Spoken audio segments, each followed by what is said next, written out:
Hello and welcome to the YouTube channel support for education. और इस video में हम करेंगे पीएसईबी कक्षा 10वीं का पाठ दोहावली, इसके प्रश्न उत्तर। आओ शुरू करते हैं।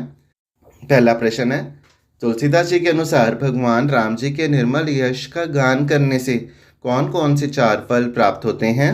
इसका उत्तर है, भगवान राम जी के निर्मल यश का गान करने से धर्म, अर्थ, काम तथा मोक्ष 4 फल प्राप्त होते हैं। अगला प्रश्न, मन के भीतर और बाहर उजाला करने के लिए तुलसी कौन सा दीपक हृदय में रखने की बात करते हैं?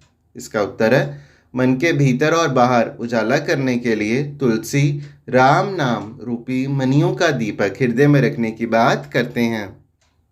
अगला प्रश्न, संत किसकी भांति नीरशीर विवेक करते हैं? इसका उत्तर है, संत हंस की भांति नीरशीर विवेक करते हैं। अगला प्रश्न, तुलसीदास के अनुसार भवसागर को कैसे पार किया जा सकता है? इसका उत्तर है, भगवान राम जी से सच्चा प्रेम करके भवसागर को पार किया जा सकता है। अगला प्रश्न, जो व्यक्ति दूसरों के सुख और समृद्धि को देखकर ईर्ष्या से जलता है उसे भाग्य में क्या मिलता है? इसका उत्तर है, जो व्यक्ति दूसरों के सुख और समृद्धि को देखकर ईर्ष्या से जलता है उसके भाग्य से भलाई और खुशहाली भाग जाती है।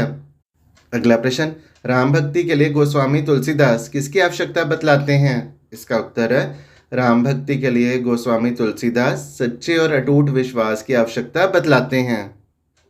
इसके बाद है, निम्नलिखित पद्यांशों की सप्रसंग व्याख्या कीजिए।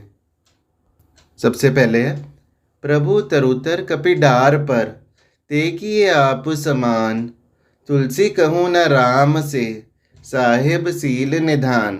प्रसंग, प्रस्तुत दोहा तुलसीदास कृत दोहावली में से लिया गया है। इस दोहे में भगवान श्री राम की उदारता का वर्णन किया गया है। व्याख्या, कवि कहता है कि प्रभु श्री राम जी बहुत महान और उदार हैं।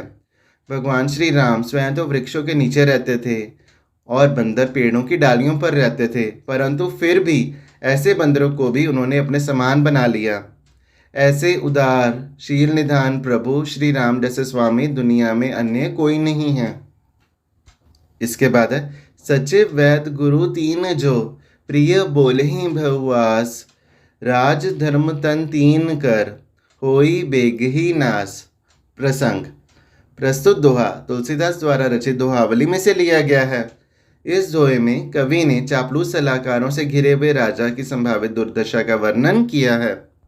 व्याख्या, कवि कहते हैं कि यदि किसी राजा का मंत्री, वैद्य और गुरु यह तीनों राजभय से अथवा किसी लोभ मोह लालच से उसकी बात जैसी है वैसी ही मान लेते हैं, अर्थात उसकी हाँ में हाँ मिलाते हैं, तो उसके राज्य, धर्म और शरीर तीनों शीघ्र ही नष्ट हो जाते हैं।